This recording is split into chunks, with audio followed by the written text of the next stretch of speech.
Hi everyone, welcome to another episode of Reviving Vet Med.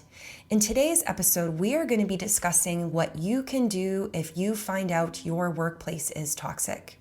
So in case you missed it, you might want to turn back to our previous episode, which is how do you know your workplace is toxic? In that episode, I discuss some research from focus group interviews that were conducted among companion animal practice team members to identify the behaviors, attitudes, and situations that we see in toxic work environments. I also talked about the importance of recognizing a toxic environment and what that means for the well-being of team members. So in today's episode, we are discussing solutions for some of those situations that we discussed. And I am happy to say that whether you are an employee or an associate in your practice or an owner or leader in your practice, these tools and strategies are going to have relevance for you. And at the end of the day, we all want a healthier and happier work environment that fosters well-being. So I think no better time than now to start thinking about these strategies. Even if your workplace is not toxic, these are going to be helpful strategies for promoting job satisfaction and retention and well-being amongst your team members. So we have a lot to cover today. And with that said, I am really excited to get started. So let's go ahead and get into the episode. This is the Reviving Vet Med podcast, and I'm your host, Dr. Marie Hollowaychuk. And my mission is to improve the mental health and well-being of veterinary professionals around the world. So as we begin our conversation on what to do if your workplace is toxic today, I'm going to be focusing the beginning of this conversation on strategies and tools that are geared more towards practice leaders. So if you are a leader in your practice, you might be an owner, you might be the medical director, a hospital or practice manager, or the leader of a team. So you might be a service chief or leading a group of technicians or assistants or others in your workplace. Now, of course, these strategies don't just apply to veterinary practice, they also apply to other workplaces. And the reason I'm focusing on leadership to start is that we know that effective leadership is really a pivotal component of a healthy workplace. If the leadership is not effective, we know that it has a trickle-down effect and that other team members are ultimately going to be impacted. Now, in episode 34, when we talked about the components of a toxic workplace, one of the things that we talked about that came up a lot in those focus group discussions is toxic attitudes or so-called negative behaviors. And so one of the first strategies that I'm going to share with you today for leaders to help maintain a healthy workplace is to resolve conflict. So often I have leaders in my programs and in my coaching that say to me that they feel like a constant go-between between team members who are complaining about other team members. There's some sort of disagreement, some conflict, some personality clash, and they go to the leader to say, this happened, I didn't like it, I need you to deal with it. The leader then goes to the other person and says, I heard this happened, this person didn't like it, I need you to stop doing it. And this is a classic situation of triangulation when a leader is being put or in the middle of a situation. And it doesn't just have to be a leader, this could be anybody in the team that is being put in the middle because the two individuals are unable to or do not want to resolve the conflict on their own. And what I urge leaders to do to avoid this component of a toxic workplace is to empower team members to address these problems on their own, or if they're not quite there yet, with your mediation or support. Remember that if you listen to their concerns and then you go to the other person and you voice their concerns, and then you hear the other person's concerns and you go back to the other person, you're going to find yourself in this cycle where nobody is dealing with their own conflict. And it's going to be exhausting for you, and it's going to create a culture of back channeling or going around individuals. So if you feel like, gosh, well, I don't even really know how to resolve conflict well, or I really don't know how to coach my team members to do this for themselves, then I'm going to urge you to utilize the DISH script or the LAURA acronym. Both of these are acronyms. So DISH and LAURA are both acronyms for handling conflict, whether it be a personal conflict or simply a conflict of information between the two people. So when I refer to personal conflicts, it would be that a person did or said something that was off-putting to another individual. And an information conflict is simply when two people don't agree. They might not agree on how to handle a case, how to approach a situation, how to speak to a client. In that case, the LAURA acronym is the appropriate acronym, whereas we use the DISH script for those personal conflicts. So for more information on the DISH or LAURA acronyms and some helpful prompts and conversation starters, I'm going to give you a link in the show notes so that you can access a handout for download, or you can visit revivingvetmed.com and go to the resources page and you will find the handout there as well. So the second strategy after resolving conflict to help address toxic behaviors and negative attitudes is to hold team members accountable. So what I often find is an issue when I work with leaders and practices is that it has never been previously established what behaviors are okay. We would hope in every practice and every workplace to have norms for behavior, and that we would hope that those norms for behavior are aligned with the practice values. These norms help to determine what behaviors are okay and what behaviors are not okay. And this is different than just having values. So very often there are practices that say, well, we've got our values, truth, honesty, integrity, But when you tell me one of our practice values is integrity, how I perceive behaviors aligned with integrity may be different than how my team member perceives them. So a good practice for leaders to go through is to make sure that these behaviors are established and that people know what it means to stray from these behaviors that are aligned otherwise with these values. It is important then, once these behaviors are established, that anyone who is not adhering to these behaviors is held accountable, that those behaviors are addressed in some way. And please make sure that this applies to all members of the team. Regardless of a person's role or seniority in practice, everyone should be expected to adhere to the same norms so that we don't make exceptions by saying, well, they're a specialist, so, it's okay if they behave XYZ. It's not okay. And when we don't hold everyone to the same norms for behavior, then that can perpetuate a toxic cycle. The other thing that you can do to reinforce practice values and norms for behavior is to talk about them. Talk about them in meetings, address them in newsletters, incorporate them into a person's annual or biannual review. Talk about them in the context of a contest. I work for a teleconsulting company and they are so good at espousing their values. And recently they had a contest where you could nominate people who, in your opinion, embody certain values within the company. And I thought it was a really great idea to reinforce the practice values and the behaviors that are aligned with those values.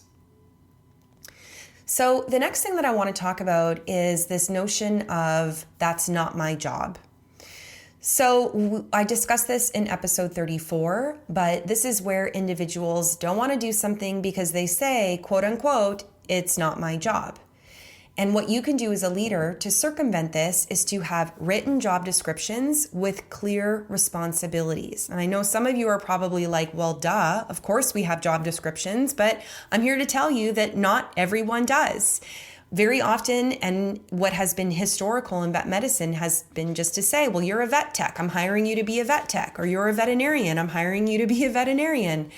People need clear job descriptions, especially when they are expected to do tasks that are outside of what might be their perceived job description when you are short-staffed. So for example, let's say that one of your client care team members isn't able to show up for their shift one day. You might require one of your technician team members to answer the phone or to, help with some admissions.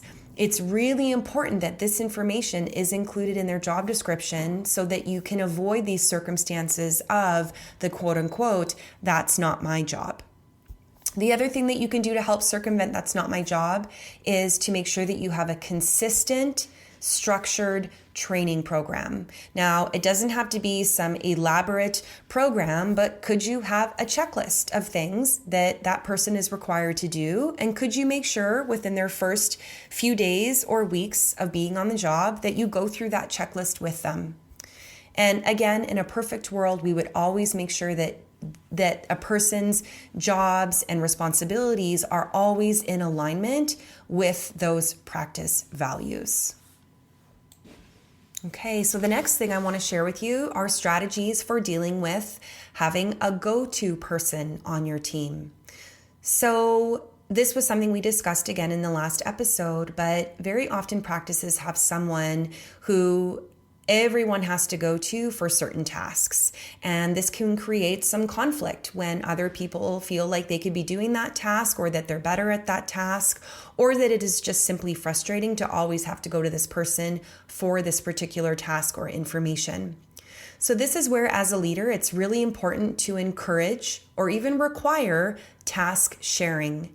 There should rarely, if ever, be a task that only one person in the practice is able to do. And I mean, this is kind of obvious because what if something happened to that person and then you needed to do that task and nobody else was able to or even knew how to do that task?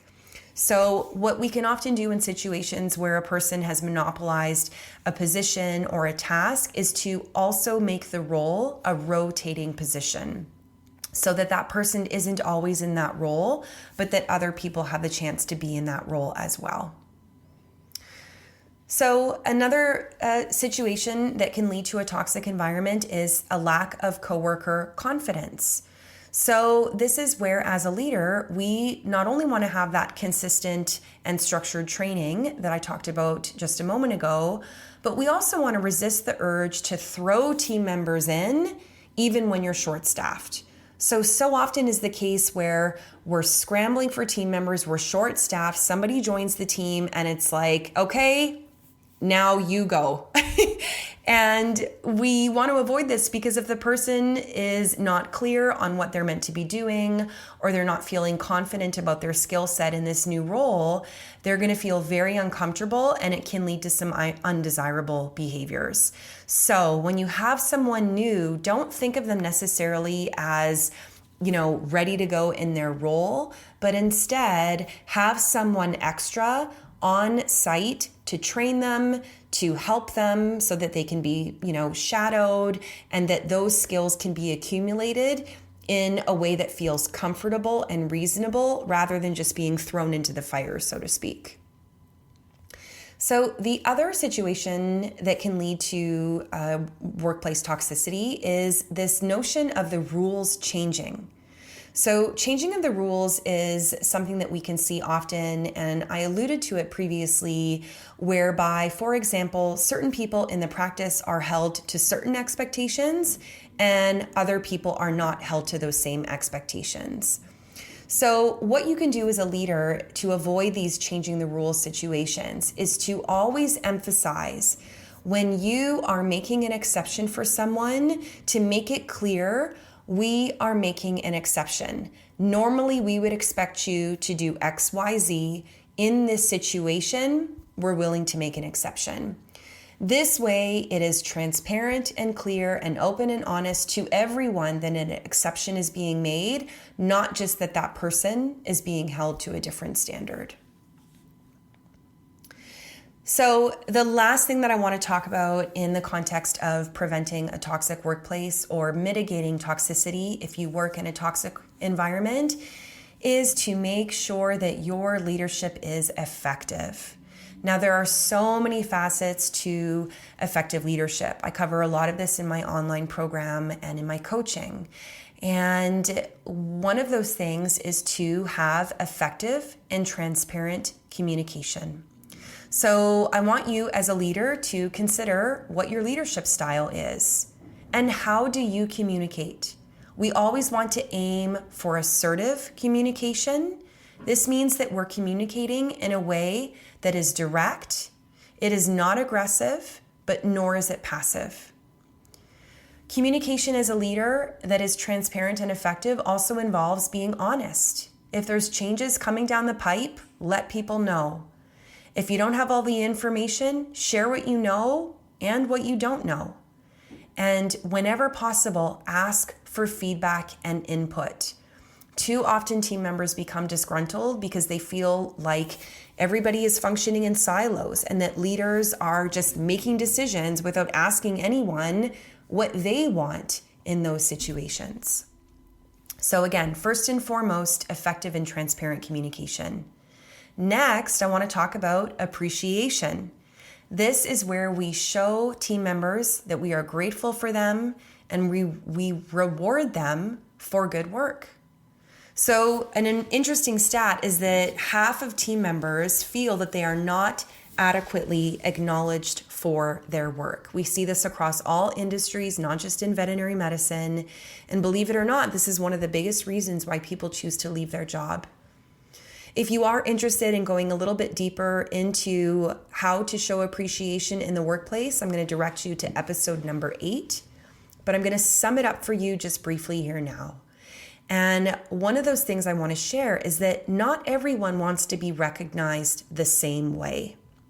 So when you are showing recognition or gratitude to your team, some people want this done publicly. They want, a shout out in the practice newsletter or at the staff meeting. Some people want this privately. They want you to just pull them aside and let them know, not in front of anybody else.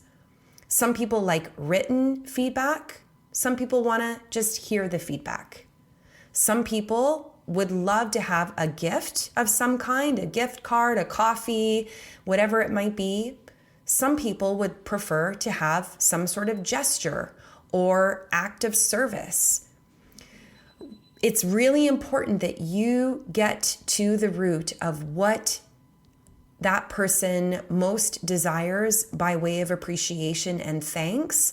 Because if you're constantly recognizing them in a way that doesn't resonate, it's not going to have the same impact.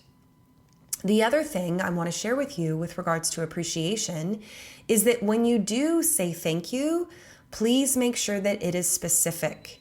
The last thing that we want to do is to just say, thank you for being you, or thank you for everything you do. This is really not meaningful for individuals. And that's because they're like, okay, I don't really sure what you're referring to, but great that you're happy. If you can make the feedback specific and that you thank them for exactly what they did, adding on why it meant so much to you, even better. So an example would be, I might thank someone for staying late to help with a case at the end of my shift, because that meant that I could leave on time to pick up my daughter from daycare before they closed. And that helped me to avoid late fees. So that would be a specific form of thanks for someone. The other thing that we want to make sure that we do with our team members as leaders is to give feedback that is frequent and constructive. So I'm going to refer you to Brene Brown's checklist for feedback. There's a link to that in the show notes, but a few key takeaways. Number 1 is to make sure that you feel ready to acknowledge your part in this person's success. So for example, if you've got some negative feedback for someone, something that you wish that they were doing better, the reflection that I want you to acknowledge before you offer that feedback is, how can you offer more support? How could you hold them accountable? And then having that conversation with that person, not directed at that person. So again, when we give feedback to a person, we want to be able to sit next to them, have a conversation with them, hear their thoughts on the feedback, not simply sit across from them, slide the, assessment or evaluation over to them and say, here you go. Okay, so this is conversation with, not conversation at. I also very strongly suggest that you always lead with positives. What is going well? And then you follow with, How can we make this even better? Okay, so I'm sure that even the team members on your team that you might be struggling with the most are doing something or some things well, and you want to acknowledge that. And you do not follow this with a but, stop doing this. You follow it with an and, also do this. Okay, so really important to avoid the but and use the and. It just makes that transition even better, and it helps not to negate all of the good things that you just said to that person. Another point of advice for leaders wanting to build their skills is to make sure that you are being mindful of the psychological safety in your workplace. So this means that team members don't feel punished or humiliated or shamed if they have a new idea, if they have a question, if something isn't sitting well with them, or if they make a mistake. No matter what your team members bring to you, you want to make sure that they feel seen, that they feel heard, and even if it's something that you don't really know how to respond to in the moment, that you are going to process it and get back to them. And the last piece of advice that I want to leave you with, tied to that and everything else I've just shared, is to always circle back with your team members. When you give feedback, when you have a conversation, when you resolve conflict, no matter what the situation is, if the situation is anything outside of the norm, you always want to circle back. Make sure that you check in with them. How are you doing since our conversation? Has anything come up for you? Anything that they might want to add or to offer, so that again, they feel valued. They don't just feel like, okay, we had the conversation and that was it, and nobody's even come back and talked to me again or checked in to see if I was okay or anything like that. We always want to circle back. One of the biggest things that I see that there are issues with when it comes to leadership is that they're not doing the circle back. Okay, so enough about leadership. I want to speak to the team members who are listening right now. Those of you who are employees on your team, those of you who are maybe associates in the practice, how can you help as a team member, as an associate, as an employee to help mitigate toxic behaviors and toxic environments? And the first piece of advice relates to those toxic attitudes, those negative behaviors. Well, aligned with what I shared previously to the leaders who were listening, it's to resolve the conflict on your own. If you need support, if you need practice, talk to someone, get that support. But you want to get to a place where you can resolve your own conflict, that you're not having to rely on others to do that for you. I also urge you to hold other people accountable when you see them stepping outside of practice norms. If you have very well established norms for behavior in your practice and you see someone who is not abiding by those norms, feel comfortable to let them know. And if you're not sure about what the practice norms are for behavior where you work, ask leadership for clarification.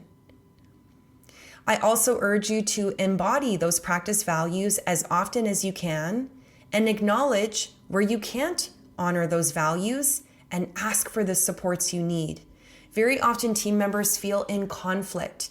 They know that efficiency, for example, is a practice value, but for whatever reason, their situation, maybe the equipment, the technology, whatever it is that you're working with, you feel that you cannot be efficient. What do you need to do your job efficiently, and can you bring that to leadership? The next piece of advice relates to being the go-to person. If you are listening to this and you think to yourself, gosh, I might be that go-to person, I urge you to see the benefit in task sharing, not only for your team, but for you. This is less work, less responsibility, less burden on yourself.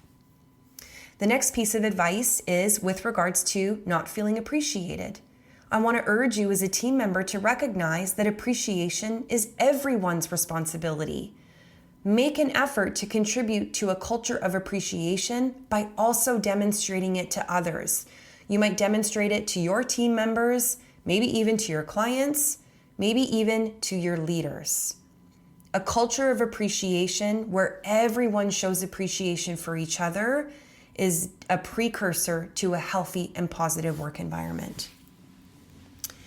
And the last piece that I want to share with team members who are listening is with regards to the sense of having conflicting demands or unrealistic expectations on yourself, because this was another piece that we talked about in the last episode that can be very difficult for team members and can lead to a sense of working in a toxic environment. And my advice for you, if you're feeling that the expectations imposed on you are unrealistic or overly demanding, is to ask for help prioritizing. Ask for clarity from your leadership. What is most important here? Because I can't do it all. Be open and honest about your situation. Do not just put your head down and, muscle through, but ask for clarity, ask for help. Okay, so that is the tools and strategies that I wanted to share with my leaders who are listening and my team members who are listening. I'm also going to leave you with a few final thoughts. And those are, first and foremost, that you are responsible for your thoughts, feelings, and behaviors. Many of us have worked or are working in a toxic environment, and we often blame our environment for our entire experience. And I want to remind you that you choose what to focus your thoughts on. You choose how to feel in certain situations, and you choose how to respond. There is always a choice in what you think, feel, or do in response to your situations at work. And so I'll ask you, what do you want to focus on? How do you want to feel in your workplace? And what will your next steps be? So that's it for this episode of Reviving Vet Med. I hope you took away some practical tips and strategies for making your work environment a healthier place. If you enjoyed this episode, please take a moment to send it to a friend or a colleague who might also benefit. And if you enjoy the content that I share, I urge you to subscribe to the podcast so that you can get episodes as soon as they drop. For an assessment to determine whether your workplace is toxic, or for more information related to my online workplace wellbeing program, From Toxic to Terrific, so that you can dive more deeply into strategies and tools and information related to this important topic, please go to the website revivingvetmed.com. There you'll find the assessment, Is Your Workplace Toxic? And you will also be able to find more information on From Toxic to Terrific, Cultivating Wellbeing in the Veterinary Workplace, the online program. If you have any questions related to this episode or suggestions for future episodes, please email me at info@revivingvetmed.com. I'd love to hear from you. Otherwise, I want to thank my amazing assistant, Jamie, for producing this episode, and I want to thank you for listening through to the end. Until next time, take care of yourself. Bye now.